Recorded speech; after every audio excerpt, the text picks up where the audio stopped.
안녕하세요 에밀리 여러분, H채널의 한창훈입니다. 반갑습니다. 2019년 11월 21일 비트코인 및 암호화폐 방송을 시작하도록 하겠습니다.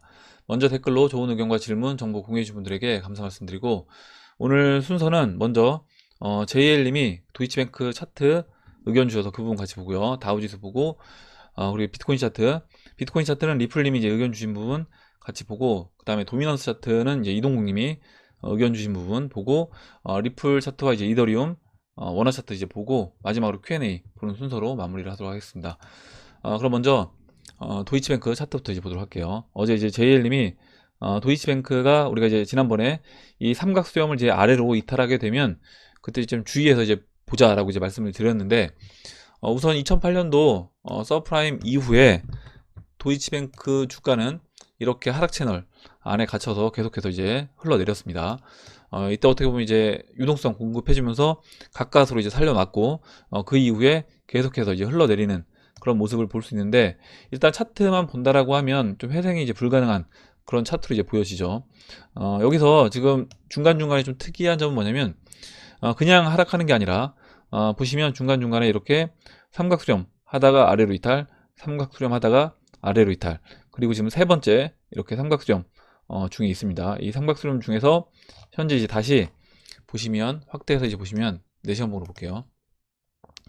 어제 이렇게 이제 개파락하면서 아래로 이 삼각수렴 아래 하단 추세선을 뚫고 내려왔습니다.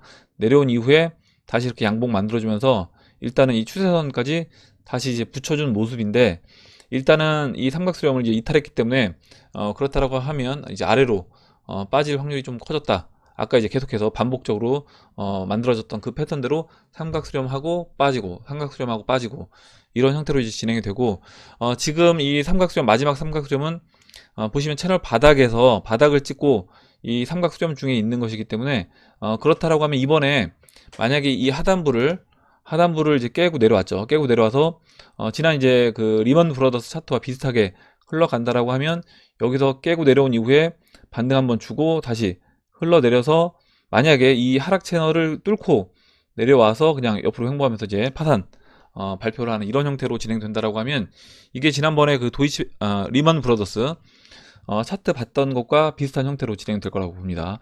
이게 이제 도이치뱅크 차트와 리먼 브라더스 차트가 이제 비슷하다 라고 해서 이제 비교해 하는 그림인데요. 제가 리먼 브라더스 차트를 제가 못 구해서 일단은 예전 그림 검색해서 이제 열어봤습니다. 보시면 현재 위치가 이렇게 마지막으로 리먼 브라더스 마지막으로 삼각수렴하고 이 아래로 이탈된 다음에 데드캣 바운스 주고 그 다음에 급락하죠.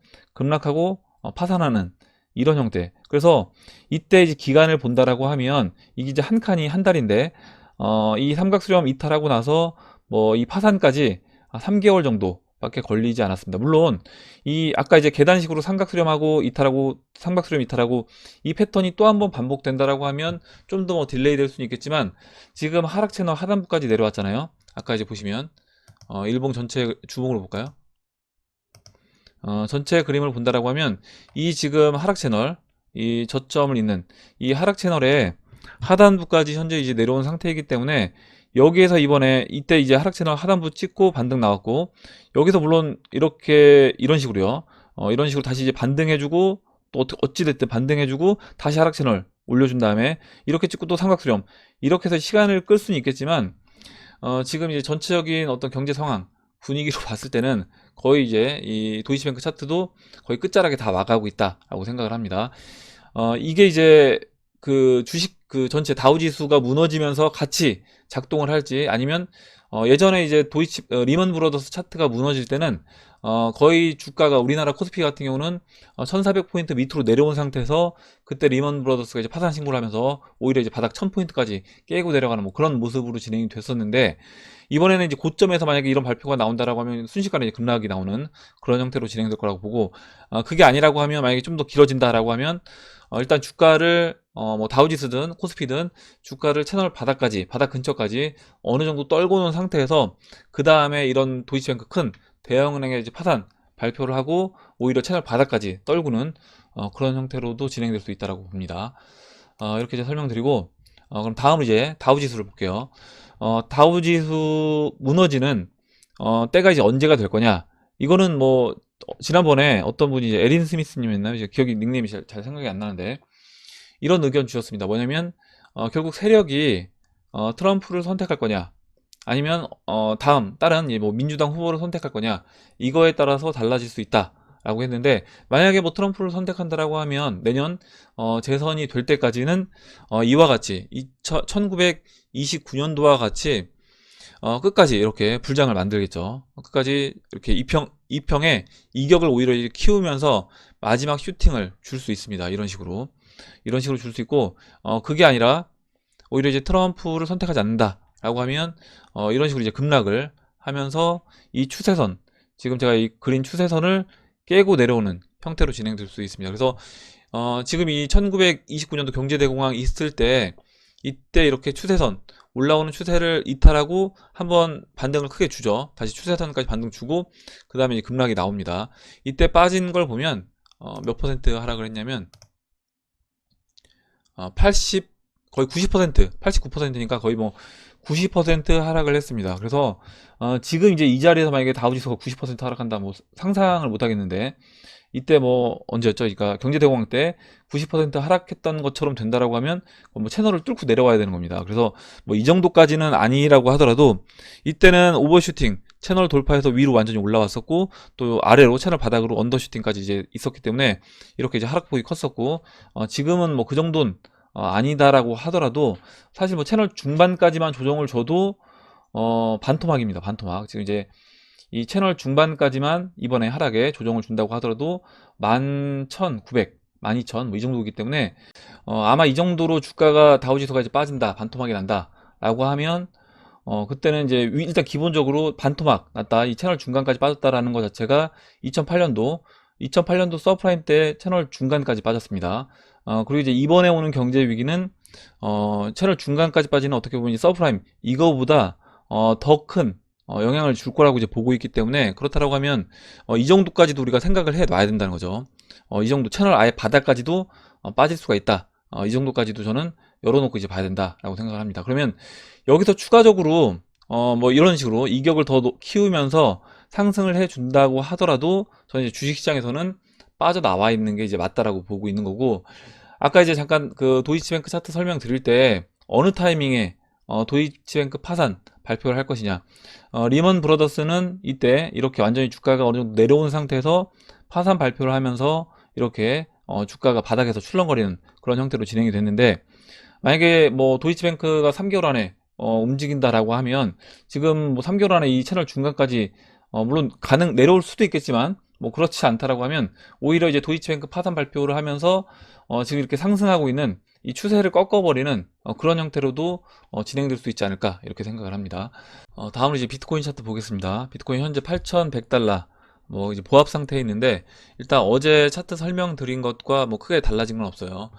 비트스탬프 같은 경우는 이 추세선에 걸쳐 있는 모습이고 아직까지 이 추세를 돌파하지 못한 모습인데 일단 업비트 원화 차트 같은 경우는 추세가 이제 완전히 돌파돼서 눌러주고 있는 그런 모습이다 라고 이제 설명을 드렸습니다. 보시면 업비트 원화 차트 같은 경우는 이 하락 추세를 돌파를 하고 지금 이제 여기서 하락세기에서 이제 이탈해서 지금 마지막으로 트랩 만들고 돌아나가는 그런 그림이다 라고 이제 설명을 드렸고 그러니까 이런 형태로요. 이런 형태로 이제 오늘 이제 그리지 않은 이유가 있는데 이런 형태로 뭐 진행된다라고 이제 보시면 될 것 같습니다. 여기를 이렇게 할게요. 이렇게 뭐 이런 식으로 예. 이런 식으로 이제 진행된다라고 보시면 될 것 같은데 이제 이 돌파 후에 하락 추세 돌파 후에 하락세기 그 다음에 아래로 떨구고 트랩 만들고 다시 돌려 세워서 이제 넘어가는 그런 형태로 진행될 거라고 봅니다. 일단 이 그림을 제가 오늘 이 하락세기형 패턴을 안 그렸던 이유가 뭐냐면 지금 이 그림을 이제 보시면 지금 이제 비트코인 차트하고요. 오늘 원화 차트로 제가 설명드린다고 했는데 비트코인 차트랑 지금 잠깐만요. 이게 또 지워졌는데 비트코인 차트와 지금 리플 차트 그리고 지금 이제 이더리움 차트 이렇게 세 가지인데 이 세 가지 다 패턴이 저는 이제 비슷하다라고 보는 겁니다. 거의 뭐 모양이 약간씩은 다르긴 한데 결국에 위치는 셋 다 동일한 위치에 와 있다. 이게 이제 무슨 얘기냐면 비트코인 같은 경우 보시면요. 여기서 급락 나왔죠. 급락 나오고 횡보하다가 한번 떨구고 위로 이제 급등을 합니다. 급등하고 이제 흘러내려서 현재 위치는 어디냐? 여기 위치 와 있다는 거예요. 9월 25일, 26일 이때 이제 급락했던 위치로 다시 돌아와 있습니다. 이렇게 이제 비트코인 돌아와 있고, 리플 보시면 리플도 마찬가지로 리플도요. 이렇게 내려왔다가 여기서 그러니까 비트코인하고 이더리움하고, 그러니까 이더리움은 완전 역회된 숄더처럼 볼 수 있어요. 보시면 이렇게 왼쪽 팔 만들고 왼쪽 어깨, 그 다음에 머리, 오른쪽 어깨, 그 다음에 이제 오른쪽 팔을 만들면 되는 거겠죠. 그리고 현재 위치도 보시면 이 9월 25일, 26일 이때 위치와 동일한 선상에 있습니다. 현재 위치가. 이렇게 이제 본다라고 하면 이제 오른쪽 팔을 만드는 모습을 이제 이더리움 만들어줄 거라고 보고, 리플은 뭐 이더리움하고 모양은 다르지만 결국의 위치는 똑같다. 무슨 얘기냐면 결국에 이 9월 25일, 26일에 있던 위치와 지금 이제 리플도 동일한 위치로 다시 온 겁니다. 보시면요, 이렇게. 물론 이제 그 중간에 과정 자체가 이더리움은 여기서 그냥 횡보하면서 왼쪽 어깨 만들고 떨궈졌다가 머리 만들고 다시 횡보하다가 지금 이제 있는 그런 위치인 거고, 리플 같은 경우는 지금 오히려 그게 아니라 여기서 올라왔던 거죠. 올라왔다가 한번 머리를 이렇게 만들어주고 그 다음에 다시 이렇게 같은 패턴으로 어떻게 보면 약간 뭐 데칼코마니 그런 모습으로 이렇게 진행됐다. 여기 제가 이제 수직선을 하나 그렸었습니다. 이렇게 수직선을 중심으로 보면 데칼코마니 모습으로 진행된다라고 볼 수 있고, 이더리움도 마찬가지라고 이제 말씀드렸어요. 이더리움도 이렇게 여기 수직선을 그려보면 데칼코마니 형태로 진행되고 있다라고 볼 수 있고, 저는 이제 비트코인도 마찬가지라고 보는 겁니다. 비트코인도 모양만 다르지 결국에 이제 비트코인 같은 경우도 급등을 해서 그렇지, 만약 급등이 아니라 여기서 이와 같이 이 왼쪽 어깨 만들었던 것처럼 이런 식으로 이제 진행됐다라고 하면 그냥 이 하락 추세를 자연스럽게 옆으로 누우면서 돌파하는 형태로 됐을 텐데, 오히려 급등시켜줬다가 아래로 이 추세선 따라오면서 흘러내리다 보니까 이 시장 참여자들이 느끼는 거는 굉장히 공포감을 많이 느끼는, 리플도 마찬가지고요. 오히려 이제 이더리움은 그냥 횡보하고 옆으로 누워버리니까 그런 공포감이 좀 덜하다라고 볼 수 있고요. 근데 결국 모습은 이 마지막 이 모습, 이 왼쪽 어깨와 오른쪽 어깨 만드는, 약간 이제 비트코인은 짝짝이로 만든 거고, 리플은 이 짝짝이는 아니지만 이렇게 올라갔다가 다시 떨구고 머리 만들고 다시 이렇게 내려오는 이런 형태로 이더리움. 그래서 이 세 가지 다 모습 자체가 저는 이제 결국엔 똑같은 위치로 와 있는 건데, 비트도 결국 9월 25일 위치, 현재 위치가요. 리플도 결국 이제 9월 25일 위치, 현재 위치가. 이더리움도 결국 이제 9월 25일 위치로 와 있는데, 그 중간의 과정만, 그러니까 조삼모사식으로 뭐 줬다 뺏었다 하는 식으로 이런 식으로 이제 진행이 됐다라는 겁니다. 그래서 실제 이제 리플 들고 있는 사람 입장에서는 가장 좀 질리게끔, 왜냐면 이제 올라오다가 이렇게 원형을 그리면서 떨구는 그런 모습으로 진행됐기 때문에 이제 리플 들고 있는 사람들이 심리적으로는 가장 좀 짜증나는 이런 패턴을 만들지 않았나 이렇게 생각을 합니다. 이렇게 이제 설명드리고, 그러면 리플님이 의견 주신 비트코인 차트를 볼게요. 반감기로 본 비트코인의 흐름 예측. 붉은색이 10월 이동평균선, 파란색이 20월 이동평균선이다. 비트코인의 흐름을 상승기, 하락기, 박스권의 세 개의 사이클로 보고 있는데, 상승기의 출발이 어디에서 시작하는지 고민하던 중 과거 차트상 10월 이동평균선과 20월 이동평균선의 골든 크로스가 발생할 때 상승장의 모습을 볼 수 있었습니다. 또한 상승장 진입 시 종가상 10월 이동평균선을 깬 적이 없어 신뢰성이 높다고 할 수 있습니다. 2012년 9월, 2016년 3월과 3월 각 10월 이동평균선, 20월 이동평균선 골든 크로스가 발생했고, 그 후 상승이 이루어지며 2019년 10월부터 현재까지 골크 중입니다. 골크가 발생할 때까지의 과거 기간은 2차 반감기 전 1275일 소요됐고, 현재 골크는 1309일이 소요되었습니다. 그래서 1차 반감기 때 상승률은 120배, 2차 반감기 때 상승률은 50배, 2차 때는 1차 때 상승률의 41% 정도이므로 그냥 비율대로 계산하신 거예요. 그 비율대로 3차 상승률을 계산해 보면 2차 상승률의 41%인 20배 정도 상승이 예측되며, 금액으로는 약 15만 불 정도 갈 것으로 예상되고, 기간은 2차 상승시와 동일하다고 가정한다면 2021년 7월에 그 가격에 도달할 것으로 예상됩니다. 이렇게 이제 의견을 주셨는데, 차트를 이제 보겠습니다. 지금 좀 이렇게 깔끔하게 정리를 해 주셨어요. 일단 이 빨간색이 10월 이동평균선이고 이 파란색이 20월 이동평균선. 그래서 10월 이동평균선 위에 올라탔다. 이 골든크로스가 만들어졌다. 20월가. 그러면 이때부터가 이제 상승장이다 라고 이제 의견 주셨고, 그 다음에 하락장 거쳐서 이 데드크로스 났을 때부터는 그냥 박스권으로 보신 것 같아요. 박스권. 이런 패턴이 계속해서 이제 반복이 됐다. 상승, 하락, 박스. 상승, 그리고 하락, 그 다음에 데드크로스 나면서 박스. 다시 골든크로스 만들어지고 상승, 하락, 박스. 그래서 이제 같은 기간 동안 만약에 이제 상승기가 앞으로 이제 골든크로스가 만들어졌으니까 지금은 이제 상승기로 진입을 했다라고 보고, 이 상승기에는 이 10월 이동평균선 깨지 않으면서 이렇게 상승을 해줬는데, 이 기간을 일단은 이 두 번째 반감기 끝나고 그때 상승했던 그 기간으로 21봉으로 이제 계산을 하신 거예요. 21봉으로 계산했을 때 2021년 7월 달까지 상승을 하고, 그 상승 비율은 아까 이제 이야기 해주셨던 것처럼 비율을 좀 더 축소해서 41% 축소해서 계산을 해보니까 지금 위치에서 한 20배 정도 올라간다라고 하면 한 15만 불, 뭐 16만 불 정도 상승해주는 그런 그림으로 진행될 수 있다라고 이제 의견 주셨고, 이번 이제 상승 기간은 2017년도처럼 진행된다라고 하면 이렇게 이제 진행되는 게 맞을 거고요. 21봉이. 우리가 지금 이제 2012년도, 13년도 위치로 이제 본다라고 하면 오히려 기간이 좀 더 짧게 주봉으로 14봉 정도 이런 형태로 진행이 될 수도 있다라고 봅니다. 그래서 기간은 어디까지나 이제 리플님 의견 주신 거는 2017년도 패턴으로 계산을 해주신 거고, 이거는 경제 상황과 맞물려서 진행될 거라고 보기 때문에 기간은 좀 더 단축될 수도 있다라고 생각을 합니다. 이렇게 이제 리플님이 좋은 의견 주셔서 같이 봤고요. 이렇게 이제 비트코인 차트 의견 주신 부분 봤고, 다음으로 그러면 이제 이동국님이 올려주신 도미너스 차트 의견을 보겠습니다. 같이 이제 도미너스 차트 의견을 바로 이제 볼게요. 잠깐만요. 예. 지금 이제 이동국님이 올려주신 도미너스 차트 의견을 보겠습니다. 저는 이제 도미너스 차트가 앞으로 이제 무너질 거다, 빠질 거다, 이렇게 이제 예상을 하고 있는데, 이동국님은 지난번에도 약간 어떻게 보면 약간 반대되는 의견을 주셨죠. 읽어보겠습니다.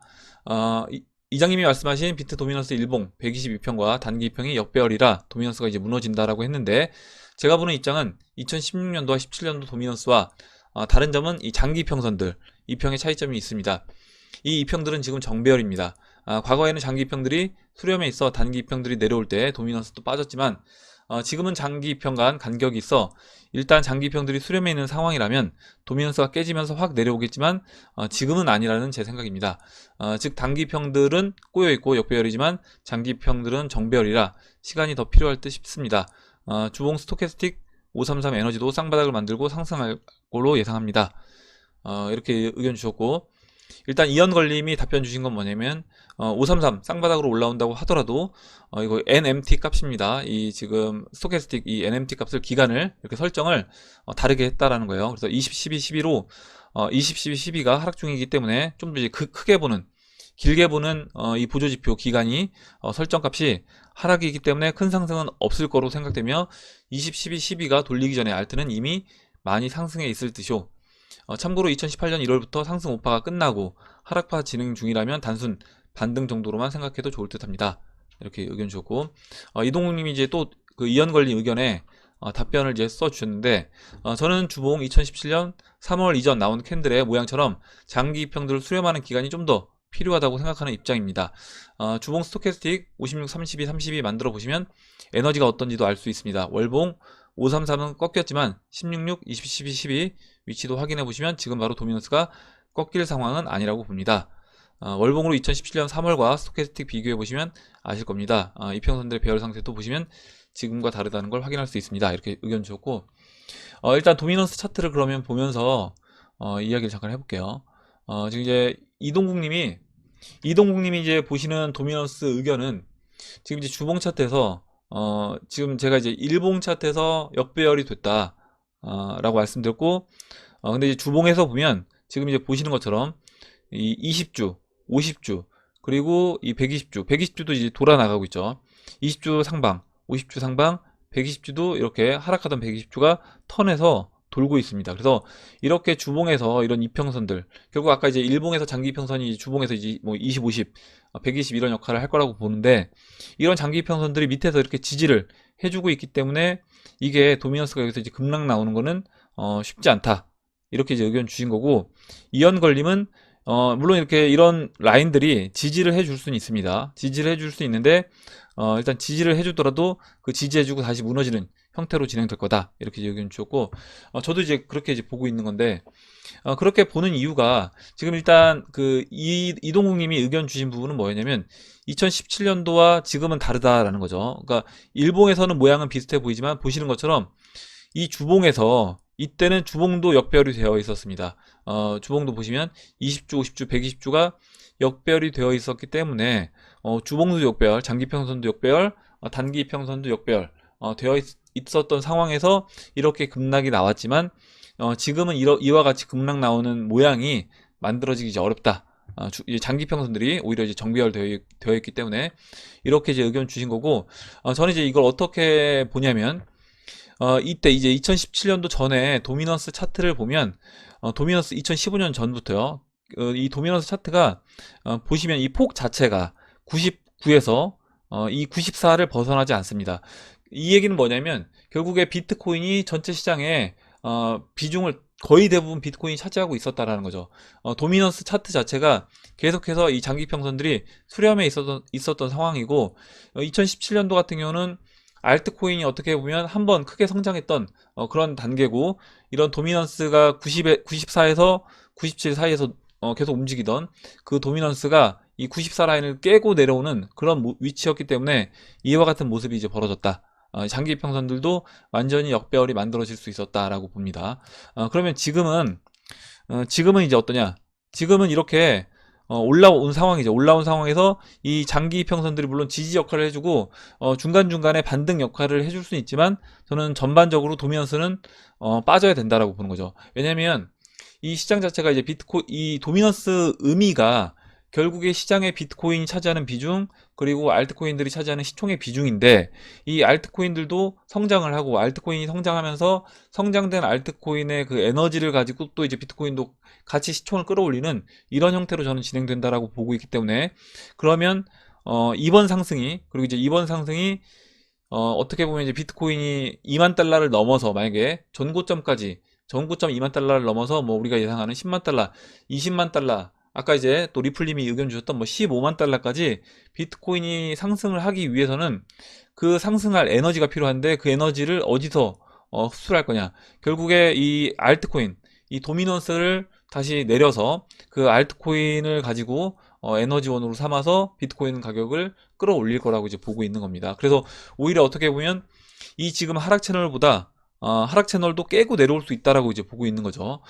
그리고 이제 도미넌스 차트만 놓고 보지 말고, 만약에 이제 그 뭐죠? 알트 도미넌스 차트라든가, 그리고 알트 시총 차트를 본다라고 하면, 지금 이제 알트 도미넌스 차트도 이렇게 바닥 터치하고 이제 올라오고 있는 거고, 알트 시총도 상승 채널에서 이제 바닥을 찍고 올라오고 있는 모습 위치이기 때문에, 그렇다라고 하면 이제 결국에 아까 도미넌스 차트가 저는 무너지는 게, 물론 이제 이런 장기 평선 관점으로 본다라고 하면 지지 라인들이 분명히 있긴 하지만 무너지는 채널 아래까지 무너지는 게 이제 맞다라고 봅니다.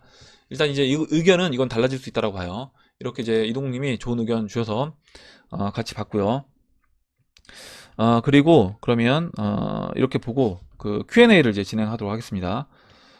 Q&A로 들어가서 먼저 김연암동님이 올려주신 기사를 이제 볼게요. 벌써 2020년이 다가오네요. 좋은 뉴스 하나 올립니다. 이제 제도권에서 비트코인을 권하네요. 이렇게 의견 주셨고, 기사를 이제 올려주셨는데, 기사 내용은 뭐냐면 2020년 디지털 골드 비트코인에 주목하라, SK증권에서 이렇게 이제 보고서를 낸 겁니다. 내년도 유망 투자 수단으로 비트코인이 지목됐다. 경기 침체와 저금리 현상이 지속되면서 디지털 골드인 비트코인이 대체 자산 역할을 할 수 있다는 분석이다. 근데 이제 이 분석을 증권사 애널리스트가 이런 분석을 했다라는 게 이제 의미가 있다라고 보고 있는 거고, 결국 이렇게 제도권 안으로 들어오게 된다라고 하면 지금 현재 주식시장에 있는 시총에서 일정 부분들이 이 암호화폐 시장으로 들어올 수 있다라고 봅니다. 세력들이 다우 지수가 충분히 이제 비싸다는 거를 인지하고 있다라고 하면 다우 지수는 오히려 매도를 해서 떨굴 것이고, 거기서 나온 일정 자금이 저평가 영역에 있는 뭐 암호화폐 시장이라든가 다른 금시장이라든가 이런 시장으로 저는 들어올 거라고 봅니다. 제가 지난번에도 이제 보여드렸던 그림인데, 지금 이제 암호화폐 시장, 이거는 이제 2018년도 1월 달이에요. 2018년도 1월 달이고, 이때 이제 암호화폐 시장이 이제 6,280억 달러였습니다. 시가총액이. 지금은 2천억 달러이기 때문에 이때보다 오히려 3분의 1 줄어들어 있는 상황이고요.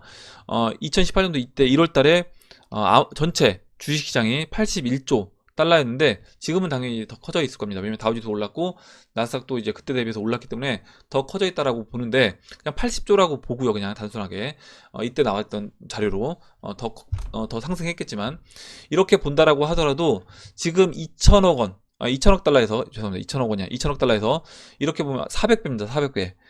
이 얘기는 뭐냐면, 이 80조 달러에서 1%면 8천억 달러가 되죠. 8천억 달러고, 8천억 달러는 지금 암호화폐 시장 시가총액에서 4배 정도 올라가야 되는 그런 금액이기 때문에, 그렇다라고 하면 이 주식시장에서 진짜 일정 부분 이렇게 관심을 보이고 있는 제도권에 있는 애널리스트들이 이 암호화폐 시장에 대해서 좋게 보고 긍정적으로 보고, 이런 자금들이 이제 들어오기 시작한다. 그리고 이제 ETF 상품까지 나오면서 실제 대중들도 이 암호화폐 시장 들어오는 창구가 좀 더 이제 편리하게 열린다라고 하면, 그리고 이제 그 자금이 들어온다라고 했을 때는 지금 이 시가총액, 전체 시가총액에서 아까 이제 말씀드렸던 것처럼 1%만 들어온다라고 하더라도 아까 암호화폐 시장의 4배가 되는 금액인데, 그 실제로 유통되는 물량은 또 이제 2천억이 아니라, 사실 그 중에서도 뭐 5%, 10%만 유통된다고 하면 실제 가격을 끌어올리는 데는 1%가 들어왔을 때는 4배가 아니라 그 이상으로 저는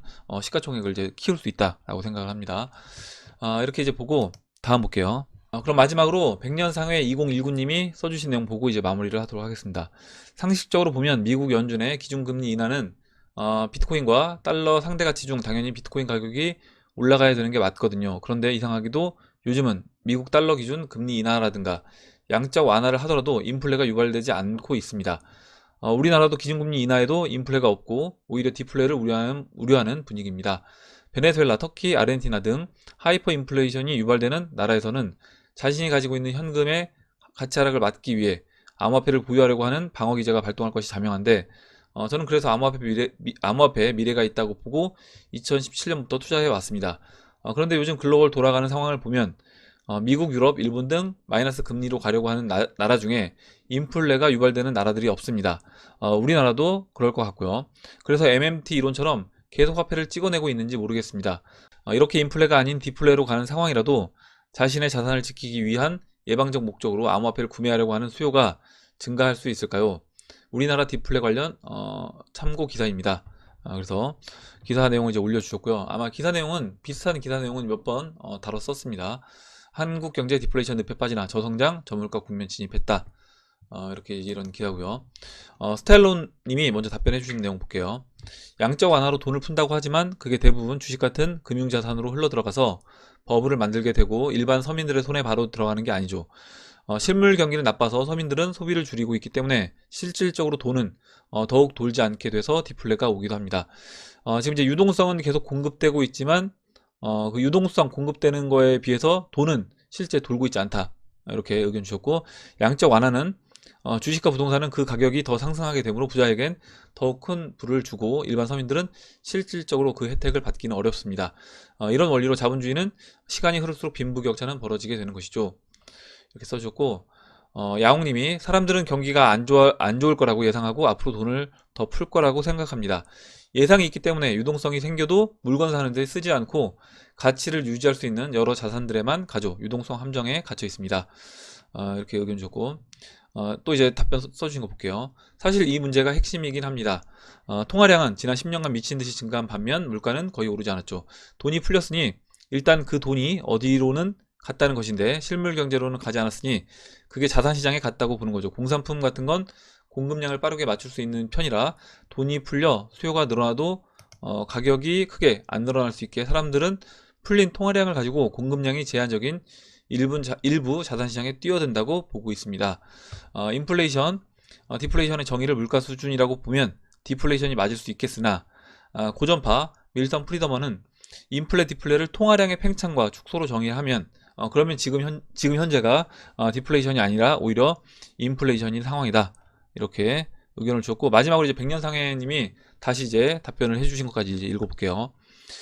저도 이 부분에서 우리가 간과한 게 있지 않나 싶습니다. 논리적으로는 기준금리를 인하하고 돈을 찍어내어 풀면 우리의 바람처럼 상대적으로 가치를 유지할 수 있는 암호화폐가 올라가야 되는데 오르지 않는 이유가 결국 찍어낸 돈으로 인플레이션을 달성하지 못하고 자산시장으로 가면서 꼭지 잡고 내릴 것 같은 주식시장과 부동산 시장으로 흘러들어가고 있습니다.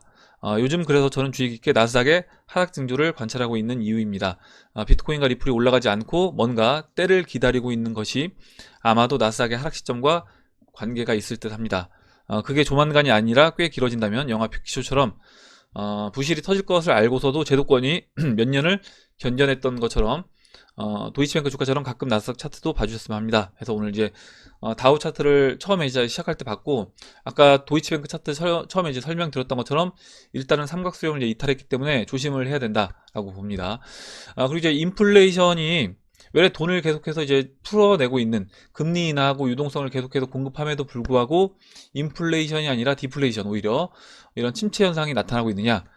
이제 그 여러 가지 뭐 이유를 들 수 있는데, 우선 인플레이션은 일어나고 있다. 일어나고 있는데 그게 선진국이 아니라 일단 취약한 나라들이 우선 그 타격을 받고 있다. 그거는 이제 다르게 이야기하면 기축통화는 돈을 아무리 푼다고 하더라도 인플레이션 영향을 바로 받는 게 아니라 그 기축통화와 연결되어 있는 다른 그 취약한 그런 나라들이 먼저 타격을 받고 하이퍼 인플레이션으로 진입한다라고 보시면 될 것 같아요. 그래서 인플레이션을 뭐 수출한다 이렇게도 이제 표현하는데, 그 실제로 이제 인플레이션이 수출돼서 타격을 받고 있는 나라들이 전 세계에 나오고 있죠.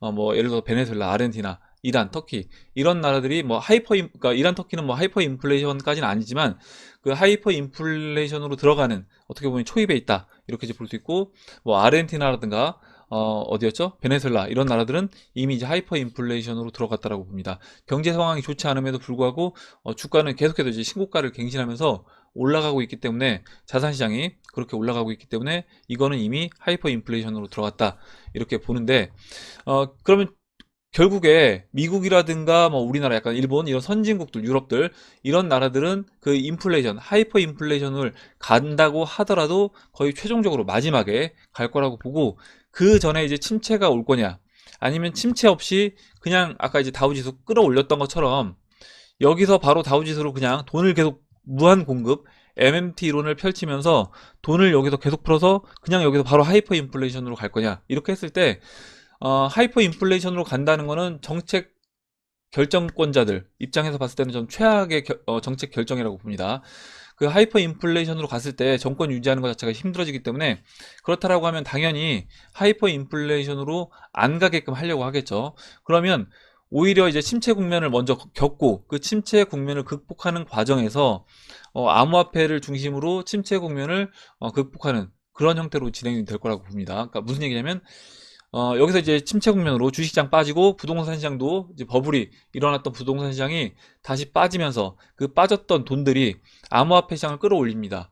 그리고 이제 그 암호화폐 시장 끌어올리는 목적 자체가 뭐 그런 부분이 될 수도 있고, 거기에 더해서 달러에 있는 가치를 이 암호화폐 시장으로 이제 옮기는 그런 작업이라고 이제 보셔도 될 것 같고요. 그래서 그렇게 하고 그 이후에 그 돈을 가지고 암호화폐 시장으로 이제 이전된 그 가치를 기반으로 해서 다시 지금 있는 부동산 시장이라든가 이런 자산 시장들, 주식 시장이라든가 이런 거를 다시 이제 부양하는 그런 형태로 진행될 수 있다라고 봅니다.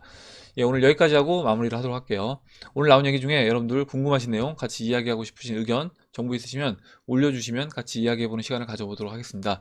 댓글 남겨주신 해밀리 여러분 감사드리고, 끝까지 영상 시청해주신 해밀리 여러분 감사합니다. 그럼 이상으로 영상을 마치도록 하고, 영상이 도움이 되셨다면 좋아요, 구독 버튼, 그리고 알림종 버튼을 눌러주세요. 감사합니다.